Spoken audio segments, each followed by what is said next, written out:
সামাজিক প্ৰচাৰ মাধ্যম বিশেষকৈ অসমৰ এটা বা দুটা প্ৰচাৰ মাধ্যমে জেনজিৰ ক্ষেত্ৰতো তেওঁলোকে এক প্ৰকাৰ একপক্ষীয় নীতি গ্ৰহণ কৰা আমি নিৰ্বাচনৰ সময়ত দেখা পাইছিলোঁ। সেই সংবাদ মাধ্যমৰ দৃষ্টিত ৰূপালী লাংথাছাও জেনজি নাছিলে, ধীৰাজ গোৱালাও জেনজি নাছিলে, মিলন দাসো জেনজি নাছিলে।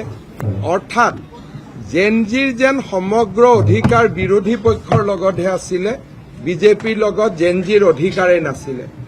মই আপোনালোকক জনাবলৈ পাই ভাল পাইছোঁ যে ভাৰতীয় জনতা পাৰ্টীয়ে আগবঢ়োৱা সকলোবোৰ যুৱ প্ৰাৰ্থী এই নিৰ্বাচনত বিজয়ী হৈছে আৰু ক'ব গ'লে আমি আমাৰ দলে যিসকল জেনজিক প্ৰাৰ্থিত্ব আগবঢ়াইছিল প্ৰতিগৰাকী প্ৰাৰ্থী এই নিৰ্বাচনত বিজয়ী হ'বলৈ সক্ষম হৈছে।